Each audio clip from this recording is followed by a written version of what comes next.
Hi, thanks for coming out. I'm Mark Blumberg. I'm the psychologist for the Hematology, Oncology, and Nephrology services here.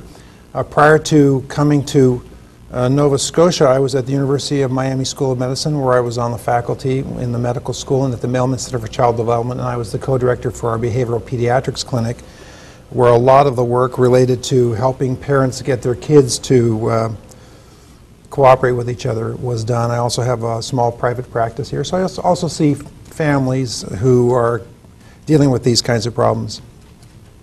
We are today going to be talking about what happens when our children fight. What would help me before we sort of get started, I'd like to have a sense of how many people here are here because they have their parents and have children who fight. Okay, 2, 3 here. And how about in New Glasgow, as opposed to like daycare workers or schools or so on? In New Glasgow, how many people are actually parents with children? We have 3, 5, 7, 8, and we even have a couple of students, kids here to learn. That's good. A lot of the folks here in Halifax are in a daycare setting, so I'll try to tailor my comments, add a little bit of that, but this talk is really aimed primarily at parents, and the issues would be a little bit different in how you manage a group of children unrelated with each other as opposed to how you handle your own kids at home. But we'll see if we can't incorporate anything. Before we get started, we are going to talk about coping with sibling conflict today, but last year I did prepare quite a good talk about taking your kids to the doctor and handling procedural pain, and there were 2 really cute pictures of my kids getting shots without crying, and nobody came to those lectures, so I just thought I would do that lecture instead. No, I'm not going to do that. But I do want to talk to you about a very serious problem that's probably equally important as sibling conflict, and that is the very serious problem of infant alcoholism. This is a joke. Are people in New Glasgow and Truro laughing? That's important to me. I put this up here because I have always used in every talk any lame excuse to show pictures of my own children. It actually does relate to the talk today. Those are my boys. I have fraternal twin boys. Of those you that are parents, how many of you have twins? So you all did it the easy way? So my wife and I have 2 twin boys. Those are our only kids. My wife is also a child clinical psychologist, as am I, so we probably should put them on felony probation right now. Poor little guys, Lord help them. The dopey picture there was their first year. We thought it would be cute if we took pictures of them throughout the year and then made a calendar at the end of the year, because we weren't anywhere near any relatives related to the month, and then send that off to everybody. So that's what it is. So that was the January month. No alcohol was actually involved in the making of that picture. But I am very, very much aware of sibling conflict issues. It's something I deal with on a daily basis, so when I talk to you today, I'm talking to you not just as a child psychologist, but also as a parent who has to deal with the exact same problems that you do. And you should know that, and my kids have been in daycare since they were 3 months old.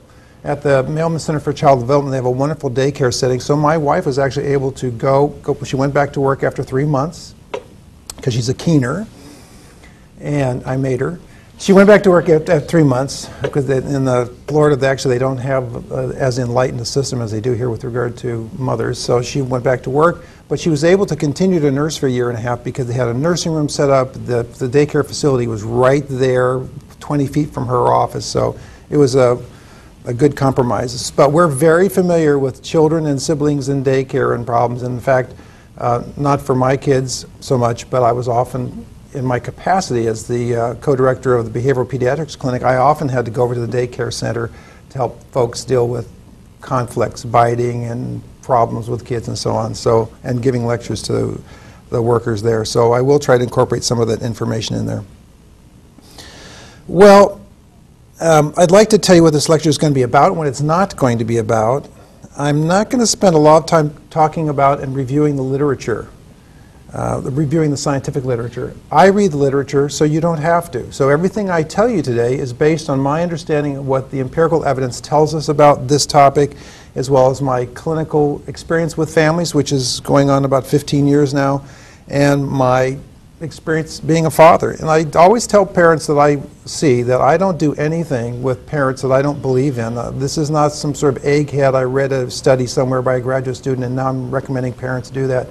I do things that work with my own children. And I think the most effective psychologist is someone who understands the principles. Most effective clinician is a person who understands the principles from the research, but then when you see a family individually in psychotherapy, you need to tailor it for that family based on your assessment of what they're capable, what their home life is, and how they can actually apply the principles effectively there. It needs to be customized.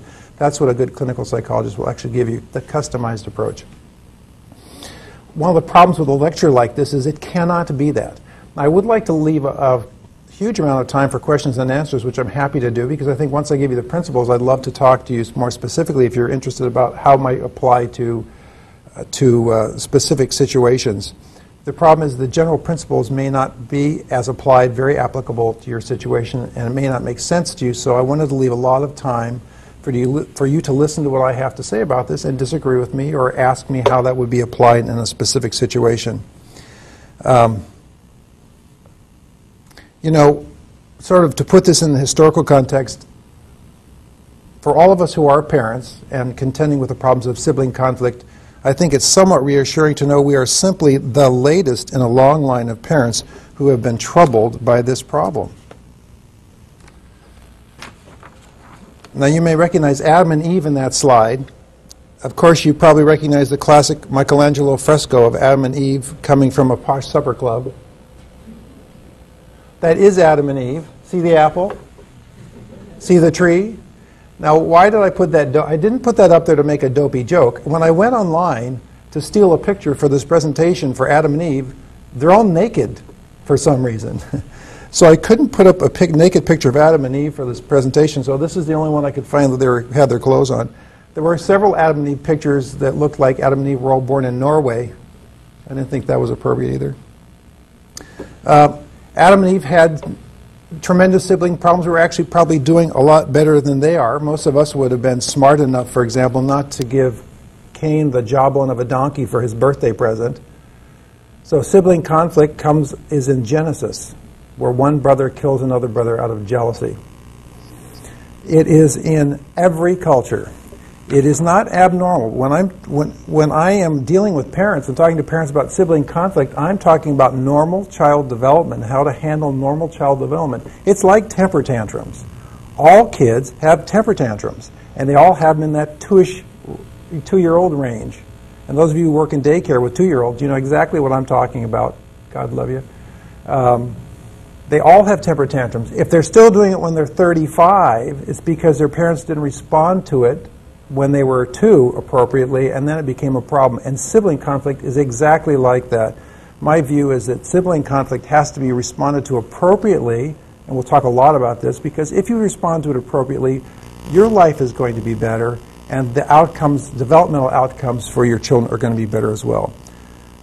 Just to make the point that this is an age-old problem and not something new, you just have to go to the Bible, Cain and Abel, Joseph and his brothers, go to popular culture, Sonny Fredo and Michael Corleone, Bart and Lisa Simpson, Frasier and Niles Crane. In real-life examples, those of you who are a little older, probably, does anybody watch old movies? Olivia de Havilland and Joan Fontaine were 2 famous actresses, I think they're both dead now, who were always very competitive with each other. And probably the most interesting example I don't know if Canadians have this, but there are 2 popular columnists that you would write and ask advice, Ann Landers and Abigail Van Buren, who were sisters, and they hated each other's guts, apparently. Didn't talk for 30 or 40 years, so it's a pretty common problem. So it is an age-old problem. It's not an acute problem that needs to be cured like a cold. It is a chronic problem that needs to be managed. It needs to be managed both to make your life tolerable on a daily basis, as well as to help your kids have good outcomes later in life. The research tells us that sibling conflict occurs in all families. It occurs across all cultures. There is no place in Tibet or somewhere in the Himalayas, Shangri-La, where brothers and sisters don't fight. And it's a natural part of life, isn't it? How many of you work with other people? Don't you just hate it? You know, when you work with other people, there's conflict. Good people, you know, in the law, I'm also a lawyer, we always said in the law, reasonable men can differ. So people disagree. People disagree about things, so there's conflict. So as I will say many times tonight, an extremely important developmental task for parents is to teach our children how to manage and resolve conflicts. It happens all the time. It happened today with me. It happens with everybody. You have small and large conflicts, and you need to learn how to resolve those conflicts, and it starts in the home. Again, it's an opportunity to teach your children how to manage disagreements. So what I hope to focus on today are the following learning goals. I'd like to first sort of get an overview of an understanding of the nature of sibling conflict. What kinds of varieties of this do we have? What's it actually like? What does it look like and smell like? What are the common causes of sibling conflict? Because I think if you have in your mind what's bringing about a certain conflict, you might be able to reduce them or respond to it more effectively. I'd like to talk to you about learning strategies for reducing incidents of conflict. So, conflict is inevitable, but lots of conflict isn't inevitable. There's some that you can avoid, and as you are helping your children to manage conflict better, you should have less conflict. And strategies for using conflict positively. I will argue to you a little bit later on that conflict is actually something that's adaptive. It's good that we have sibling conflict, because if we didn't have it, if your brothers and sisters got along perfectly at home, then what happens when they get to daycare?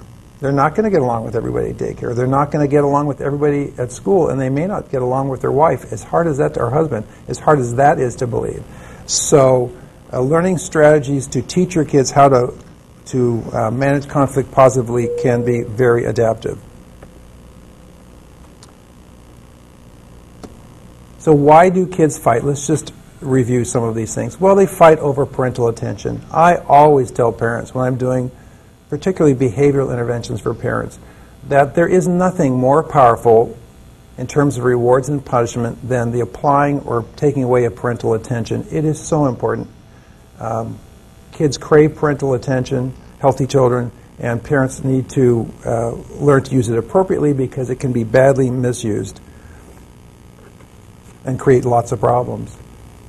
Kids are always fighting over personal space and personal property. You really see this take off when you have teenagers and younger sibs.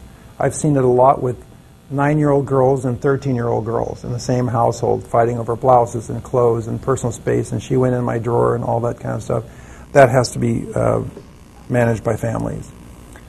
Kids that just have poor problem-solving skills, either because the way they have been raised or because of temperamental issues.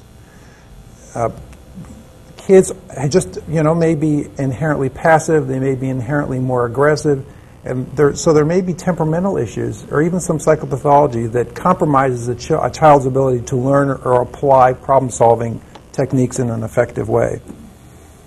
Then you have, along the line of conduct disorder children, you have a patterned aggressor and victim role. Sometimes I've seen that pattern frequently, where one kid in the family, and it's not always the older boy, it's not always the older kid, and it's not always the boy, often, that has become an aggressor and the other child has become the victim. And I say patterned because it's like a dance. That's the pattern that has to be broken up, and it can be quite dangerous.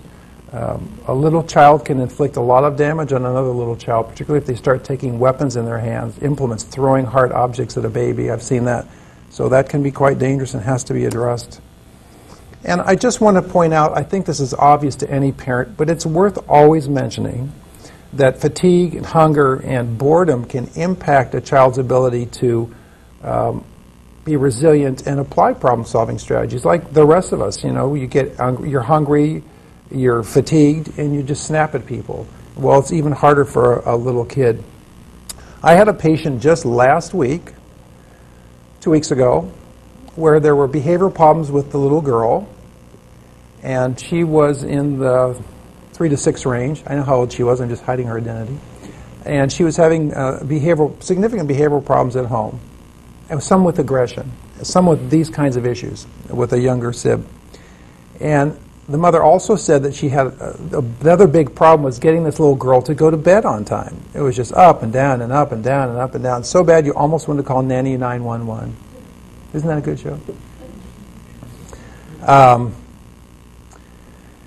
And I love it when parents come and tell me that they also have bedtime problems, because the dirty little secret in child clinical psychology is they're the easiest ones to fix. By far. I mean, it's true. So if parents will do what you tell them to do, it takes about 3 days, on average, 3 to 5 days. When it doesn't work, it's because all the stuff that got the parents to do the wrong thing for 3 or 4 years, 5 years, keeps kicking back in.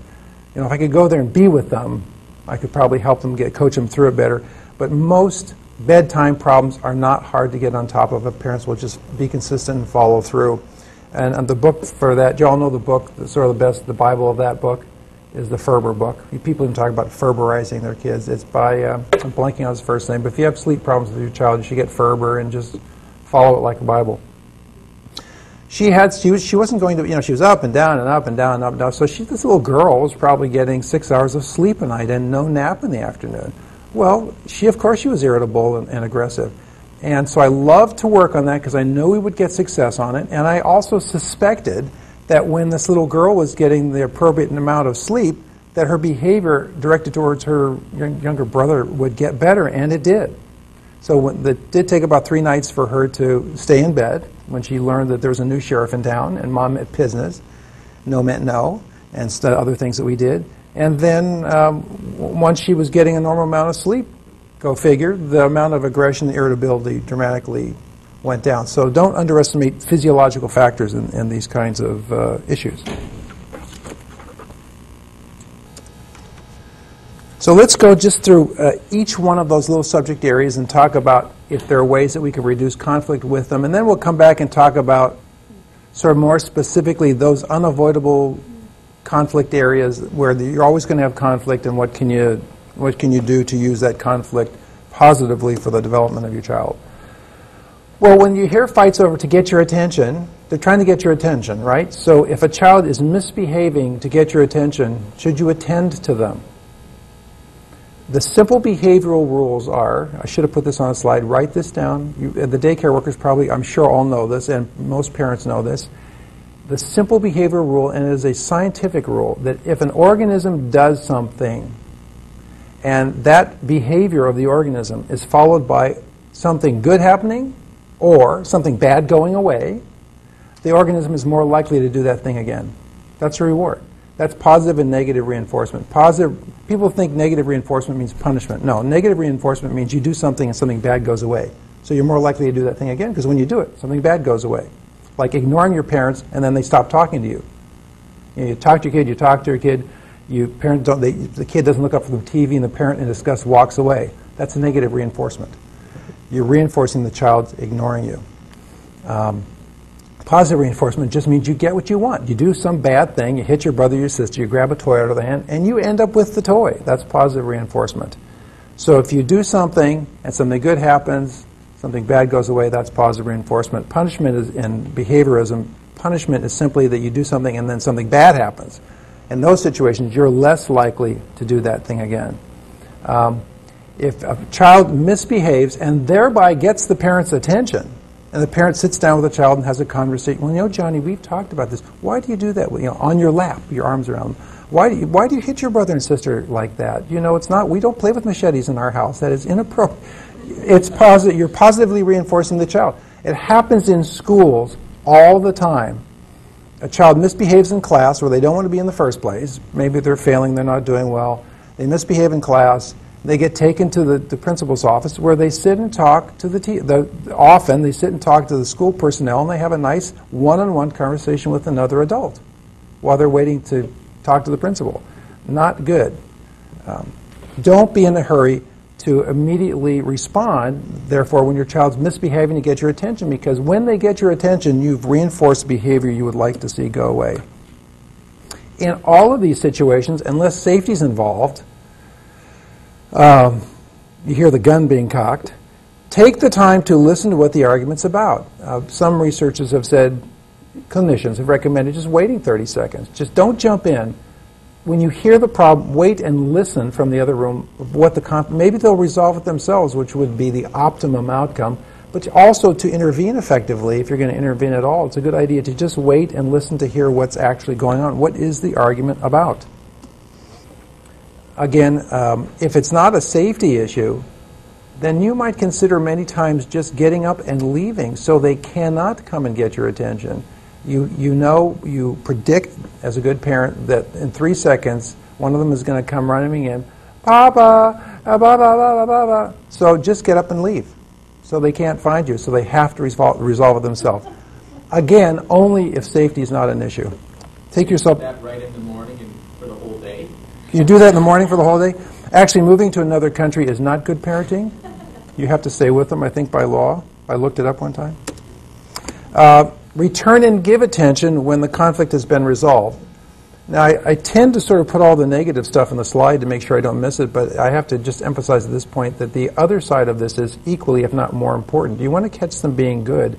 What parents typically do is notice the problem, and they're all over the problem. And the one time out of 50, the kid actually does what you want them to do, and they behave appropriately. You're either so shocked, you're shocked into silence, and what you want to do is make a big deal out of it. You want to reinforce the behavior that you want to see reoccurring, so you don't miss it when they're behaving. So on those occasions when they start resolving conflict appropriately, make a point of it. That's a wonderful thing, and you want to make a big deal out of it.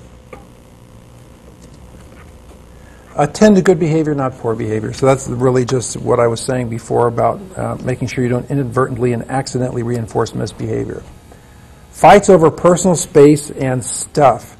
Lucia Österreich is a family life specialist for Iowa State University Extension, and she has a lot of wonderful, if you just search her name do a search of that name on the, Google it, she has a lot of stuff, free stuff online talking about parenting and early child development. I like her stuff a lot, so I encourage you to Google her. Just practical things to do to handle the personal space issue. Kids have a right to a personal space. They have a right to their own stuff.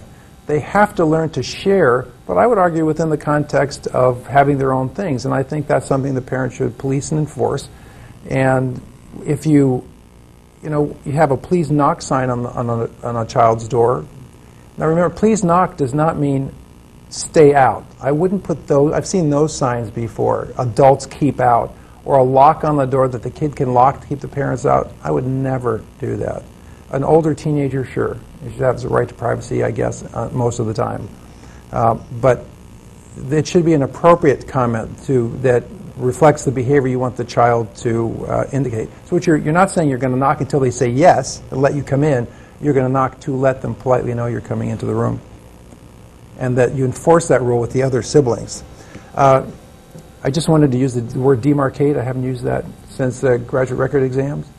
It's a good idea to make spaces in the rooms that really belong to that child. With my boys, they have their own toys. I encourage them to share, but I don't make them share if it's a separate toy. I make them share common things and enforce that, but I encourage them to share. Like if one of them has a toy that's their unique toy and the other one wants to play with it and the first child's not playing with it, I encourage them to play with it. I talk about why it's a good idea, and I reward it if they do share it, but I don't punish them for not sharing it. I don't do anything bad because I think they have a right to their own stuff. But when they do share, good things happen.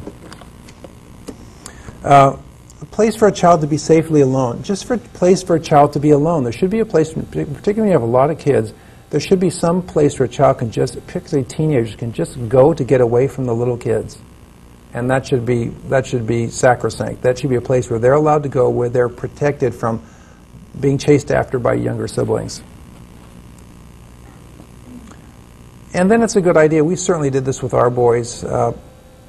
It's very tempting when you have twins to buy one of everything, because it saves money, of course, and not one toothbrush certainly, but to buy one of a lot of things. And it's just not a great idea. It's better to buy their own things that they have, and start to let them identify objects as belonging to them. So what about kids with just poor problem-solving skills? Well, I think family rules are extremely important. I think they should be clearly articulated. Some families get away with not having them, but it doesn't really work all that well. You really need to have family rules. And it's good to sit down and explain what they are. And it can be done casually, like we've always said, we don't hit in our family. You know, our children are not physically aggressive with each other, and when they started to do that, we just respond appropriately and say, you know, we don't hit you, so you don't hit us, and you don't hit each other. We don't hit in our family. We have pointed out that the babysitter is not part of our family, so she can hit them all she wants. No, that's not true. We hire people to come in and hit them because, no, we don't do that. So we don't hit in our family. We don't hit in our family. We share in our family. So we always put in our family as the family rules. So we don't name call, we don't hit, we don't grab things out of other people's hands in our family. That's how we typically say it. And I sort of recommend that, but it needs to be clear that that's what the rules are, and if there are violations of the rules, the consequences also have to be clear. I don't talk a lot about it in this lecture because of the amount of time we have, but the 2 big C's, what are the 2 big C's in parenting?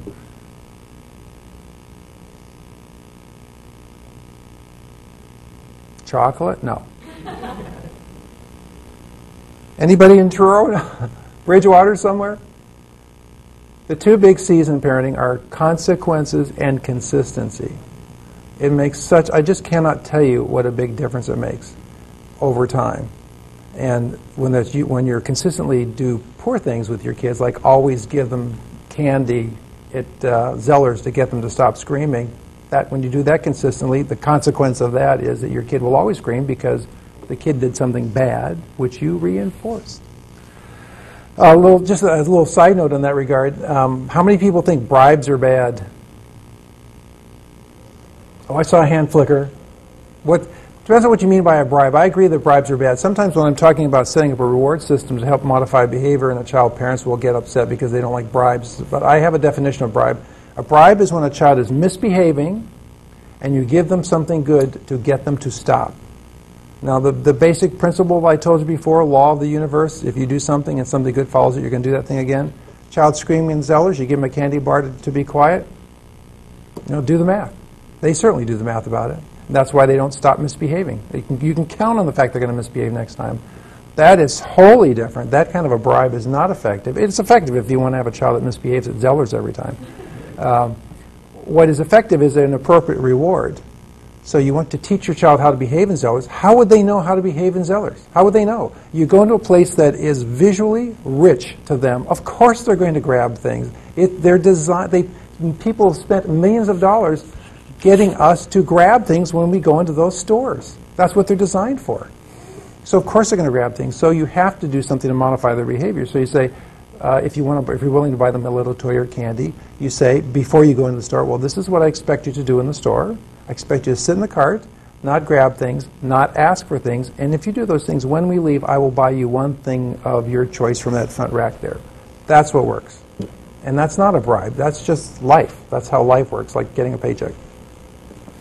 Okay, when you have kids that are fighting, particularly an aggressive, loud fight, it's a good idea to interrupt the fight and have a cooling off period you're not intervening as much as you're stopping the fight and giving them a chance to calm down, because sometimes you've gone so far down that road, people are so angry that they're really not able to access problem-solving skills at that point. So you need time it's a good strategy to let them calm down when things go that far. And then you can bring the combatants back together and you can sit with them if you need to use reflective listening to mediate but not solve the problem. We'll come back to this.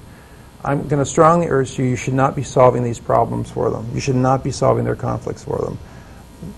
Reflective listening is, I understand, so you sound like you're really angry. It really upsets you when he takes the toy out of your hand. So you feel like you never get a chance to pick the TV program. I'm just saying back what he's saying to me. So they feel heard. And kids, whether you believe it or not, we do this all the time. I found it extremely effective, and other parents that I've worked with have found it effective if they do it. It's a way to move the conversation forward without directing it. And it's a way, and we'll talk about this more in a minute, it's a way to get your child to learn how to use problem-solving skills.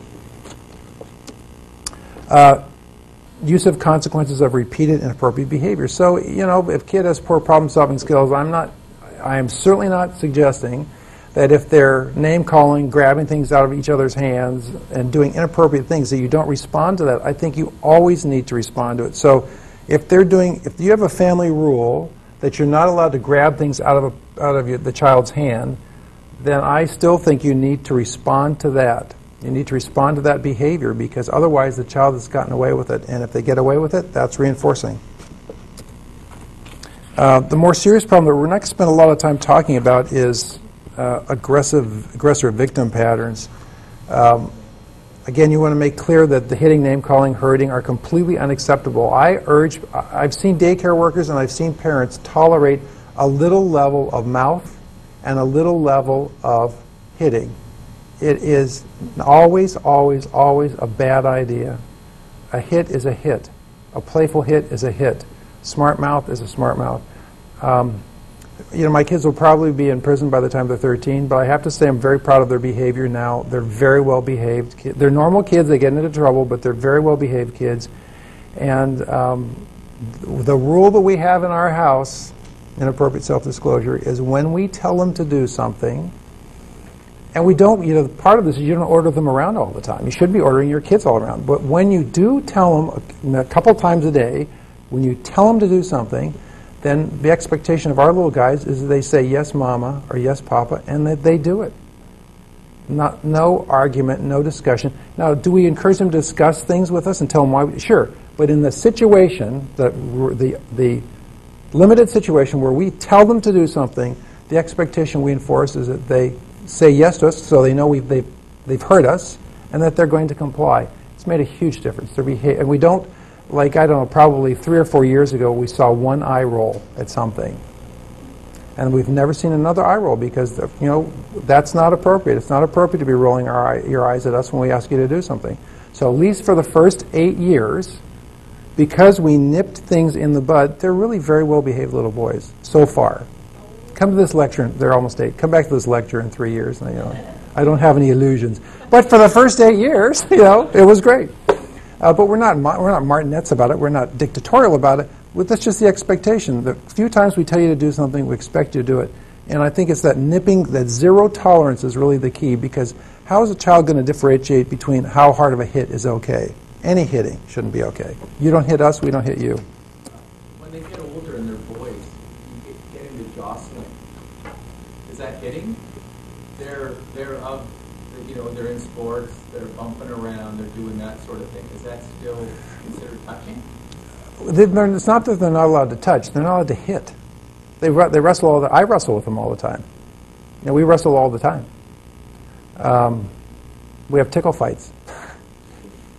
We do that. But when we're wrestling like that, they're not allowed to hit or kick. Any hitting or kicking, it stops the fight instantly. No hitting or kicking. And they're not allowed to do that with each other. Kids in the neighborhood wrestle, boys wrestle, and they play hockey and they play soccer, and they play contact sports. But hitting is hitting. Hitting means you're mad at somebody and you're trying to hurt them. The key issue the key issue is doing a physical act that's trying to inflict hurt on another person, either with your mouth or with your hands or feet. I recommend if a child gets injured that you ignore the child that was bad other than the consequence and give your attention to the injured child. And also, if there's a kid in this relationship, and again, in this situation, I recommend you see a psychologist or child psychiatrist. I really think you shouldn't be handling this on your own in this type of situation. But it's important to teach the kid that's typically the passive kid that's getting victimized to stand up for themselves, because they're going to need to stand up for themselves in life as well. You don't want them to be a doormat. Never, never, never, never, never, never, never let the aggressor get his goal through aggression. I was seeing a little boy one time in Miami, and he was the cutest kid in the world. He was adorable, which was part of the problem, because he got away with murder.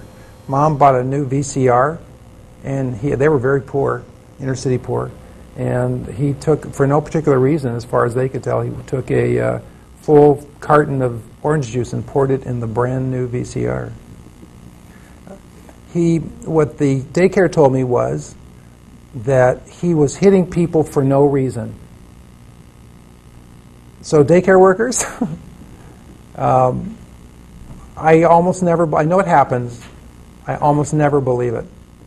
So I want to see it. I want to see them walk up and hit somebody for no reason. There may be a history, but it's unusual for a child to hit another child really for absolutely no reason. What the pattern I've noticed a million times is the daycare workers are not looking at those kids. They're doing something else. A child starts to cry, and the daycare workers turn to the child, or it could be at home too, and there's a crying child, and they say, "What happened?" And then the kids tell a version of the story which involves, you just don't get a good report of it.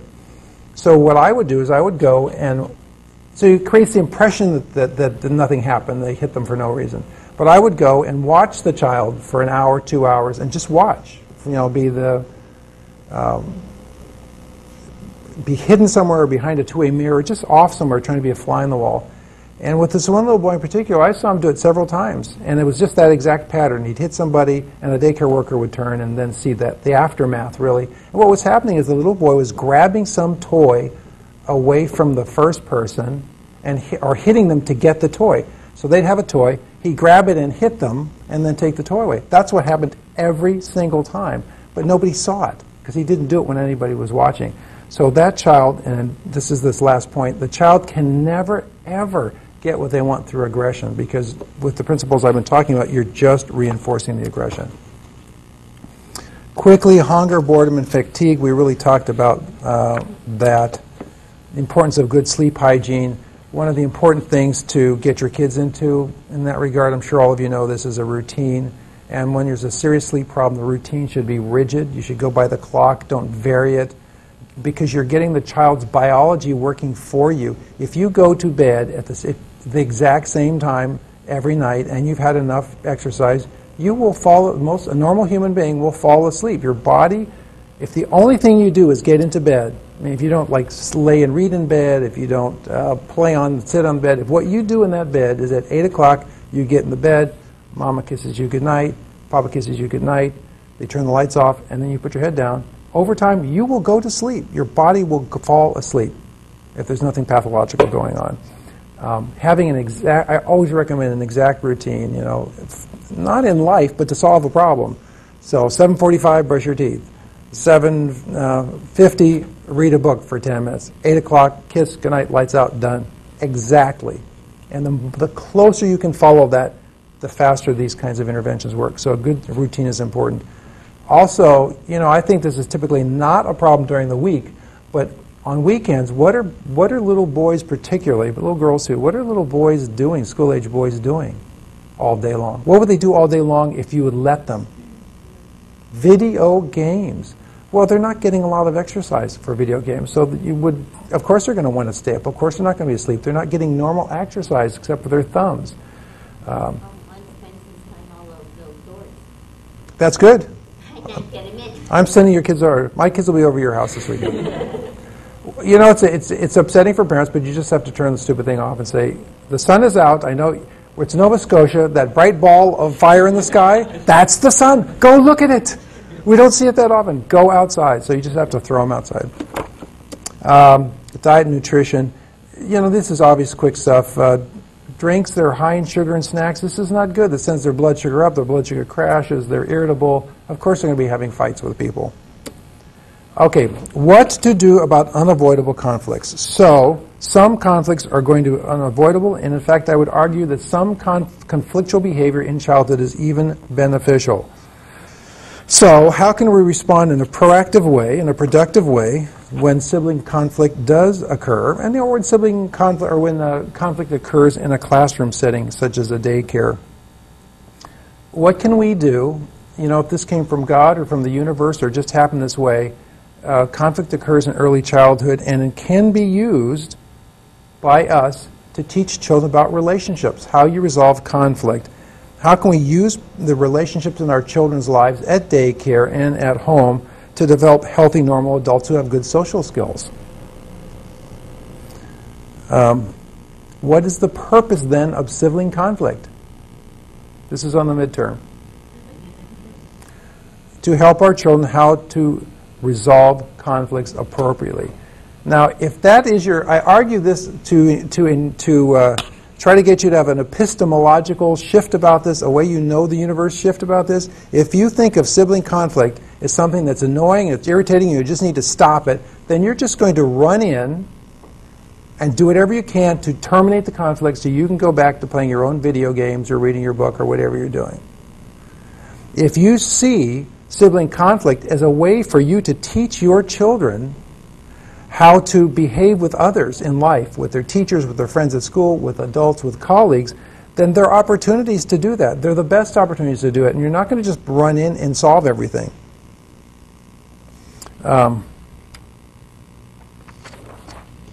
When you see people at work that you're having some sort of conflict with and they're not responding appropriately, I guarantee you, if you saw pictures of their family at video of their family at Christmas when they were 3 and 5 and 7 years old, you'd see the same stuff that they're doing with you at that last meeting. They just never learned how to interact with others in a productive win-win way. So therefore, here's your quiz. Should you, show of hands, raise your hand if you think that parents, when a conflict occurs, one of these unavoidable conflicts, if a parent should mediate, solve, handle, or intervene in the conflict. Sit perfectly still if you agree with that. Oh, it's a trick. Should you try to figure out who was right and who was wrong? Should you take sides? Should you be the judge and jury and executioner, the person who imposes the penalty? Should you let yourself get pulled into this fight that your kids are having about whose turn it is to play the snowboard, whatever it is, this Saturday? Well, we'll wait 15 minutes, as you know. So no, don't do any of those things. Don't do any of those things if you don't have to. There's situations where we'll talk about them, you have to jump in, but basically no. Let me give you a sort of an example of how we try to resolve things. So my kids they were screaming over so this is how, we'll talk more about this approach, but my kids were screaming over a TV program, who wanted to watch what, or, I don't know what it was because I didn't try to intervene. They were yelling, and I walked out into the other room because it was annoying, and I don't want to listen to that on Saturday morning. And they're allowed to watch TV on Saturday morning before the sun comes out. And I said this.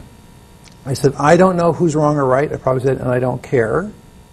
But I do know, this is exactly what I said, but I do know that screaming at each other is not an acceptable way to resolve disagreements in our family. I probably didn't say resolve disagreements, but I said some 8-year-old appropriate thing that flowed out of my mouth. And I turned the TV off. I didn't care whose turn it was. I wasn't going to try to figure out who had the right to watch what show, because the point is they needed to resolve this conflict. They needed not to be screaming at each other about it. And I told them, and this is the key, the TV will stay off until you two figure out how to share the television. So I'm going to go back to whatever I was doing, and when you figure out how to share and decide what you're going to watch in an appropriate way, then come back and I'll turn the TV back on. It took about 5 minutes. You force them to do the thing you want them to do to get what they want. And it's not always possible to do that, but when you can do this, it's a goldmine, because this is what you want them to do, right? You don't want them screaming at each other. You want them to figure it out. There's a couple other examples of this I'll give you. You want to create a problem-solving environment, which is what that is an example of. That slide actually should come after this.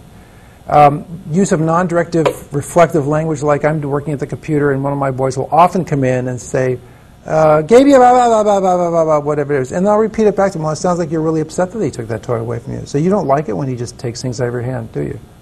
So that's what I do. I'm just talking to him about that, and he keeps talking about it. And you can see him, if you do this, if you don't do it already, you'll see the kids start to process it. Because first of all, you're really listening to them. You're looking at them. It's not over your shoulder. And you're really listening to them. You're reflecting their feelings and thoughts back to them. And then they figure it out. And then you send them back out. They go back out on their own and resolve it if you set up the right environment. Conflict should always result in undesirable consequences, right? This is those same stupid two simple rules. They have a fight. They don't resolve it appropriately. Something bad happens. They have a fight. They resolve it appropriately. Something good happens. Game Boy in the car example. We have Game Boys. They're not allowed to play them in the house. They've been commuting with us since they were 3 months old, so they've always spent a lot of time in the car. In Miami, they might spend an hour and a half with us in the car commuting every day. And here we commute from St. Margaret's Bay.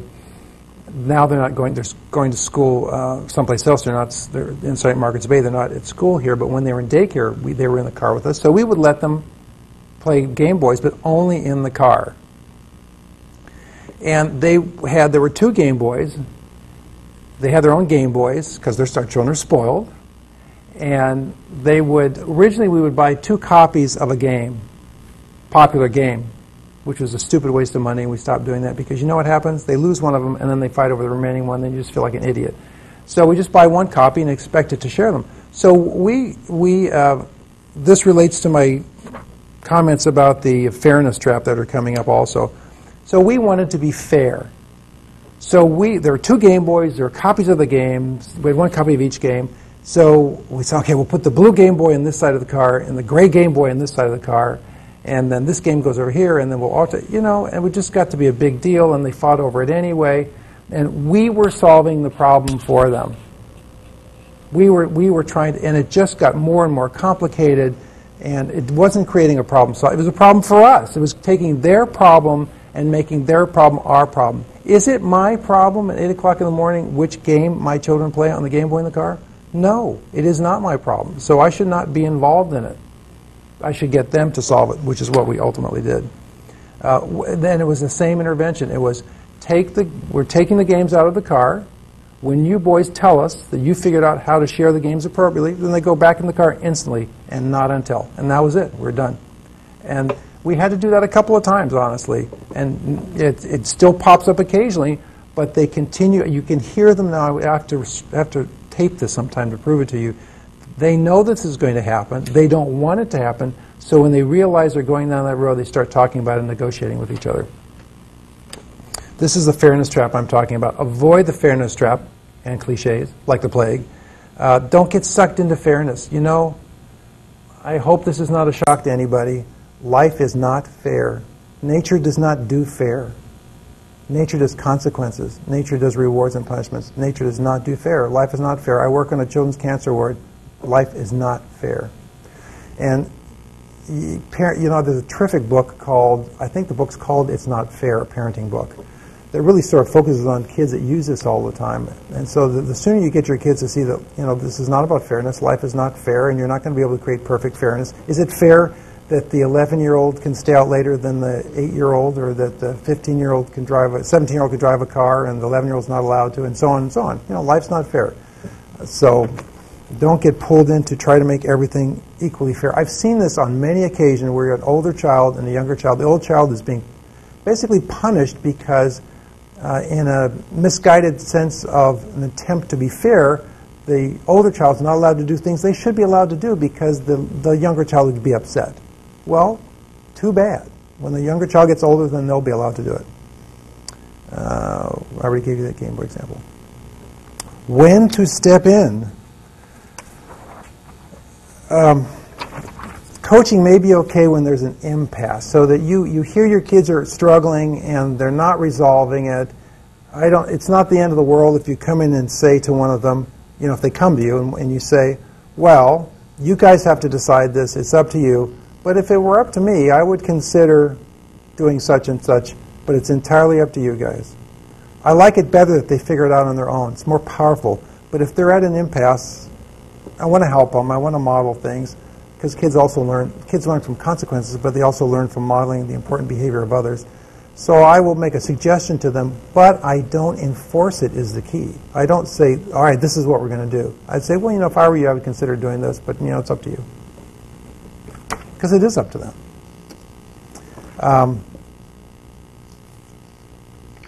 If there was a sentence is a little odd. If there's verbal or physical aggression involved, or likely, one of the things that, and again, I don't want to talk too much about this because you shouldn't be trying to deal with this serious physical or verbal aggression from a lecture like this. You should be talking to a psychologist or psychiatrist about it before somebody gets hurt. But physical or verbal aggression really has to be, if you have children that are being physically aggressive with each other, there is no way to get around increased supervision. And parents, I've talked to some parents who they sort of resist that because of their life situation or whatever. Well, I'm sorry, there's nothing you can do about it. If you have one child who currently is being physically and dangerously aggressive with another child, you have to separate them. You can't let them play together until you get on top of this, until you're able to figure out what the issues are with someone's help and to reinforce appropriate behaviors and extinguish the aggressive behavior. You just can't leave them alone because something can happen in an instant that could badly damage hurt another child. You do need to step in if you have a temperamentally passive or abusive child. So some kids are just sort of mean for whatever reason, and some kids are just kind of passive. And so all this system works swell if you have those two paired together in the same family, and you hear that one child is always dominating the other child. You don't get involved, but one child is always dominating the other child. Well, you can't really let that happen, so you're going to have to step in that situation. We're getting to the point of wrapping up, and then we'll go to right on time, and going to questions and answers if you like to discuss any of this. I wanted to just leave you with some general do's and don'ts, which we can talk more about if you care to. Do not solve the problem for them. If you have the mindset that I have been talking about, that you want to use these as opportunities to teach your children how to behave in the world, how to behave with others, how to be successful in resolving conflicts, then they're never going to do that if you solve the problem for them. Where are they going to learn it? Don't compare your children with each other. I often, when I've had adult psychotherapy patients, I've often asked them, who were you in the family? Think about it, many of you, just as you're sitting there, who were you? If you have brothers and sisters, who were you in the family? You were the smart one. You were the pretty one. You were the successful one. You were the good student. If you have brothers and sisters, in your head there's something probably about who you were. And those words don't go away. When one of our boys is better at reading than the other boy's better at other things. So we try to emphasize positive things, but we're very careful about the comparison being made. And because they're twins, we're worried about the fact that one boy knows that he's better at this thing than the other boy and how that's going to be handled. But it's worse when it comes from parents. And parents do this all the time. Don't compare your kids out loud. Don't play favorites. This will come back to bite you. It's bad for your kids. It happens to all of us. In a particular situation, you may like one of your children more than your other kids. You may prefer to be around in a particular time in their life. One of your kids may be more enjoyable to be around than the other kid. But there are consequences from expressing and showing those emotions to your children. You know, they're little tape recorders. They don't forget anything. And even if they don't remember the details, they'll have the emotional memory. I urge you not to take sides with your kids. It's better to stay out of these battles. If you have to protect somebody who's being hurt, that's still not taking sides. You're just imposing the family rules. But don't take sides. If you jump in to solve a conflict and try to figure out who's right and who's wrong, you're going to take sides. You vote for this person. You're just building up anger, resentment, and I'm going to get even in the other child. Do create motivations to solve the problem themselves. The two examples I gave you with the Game Boy and the television are examples of what I'm talking about. Every situation is going to be unique. Sometimes talking to a clinician can help you brainstorm what they would be, but the natural motivations, the motivations that relate to the actual thing will always work better than sticker charts and artificial rewards. Do try to foster win-win situations. You want to encourage situations and get the children to see, when possible, that they both can win out of a situation. It doesn't have to be a loser when they're negotiating. They both can come out on top if they will compromise. Probably not in the middle of a battle, but I always, in my mind, I want to encourage, because it doesn't occur naturally. Children are very egotistical by nature. They're biologically wired to be egotistical and selfish because it's a survival issue. So children have to learn to have empathy towards others, to care about others, and to think about other people's feelings. And that's something that I think in good parenting you're always trying to foster.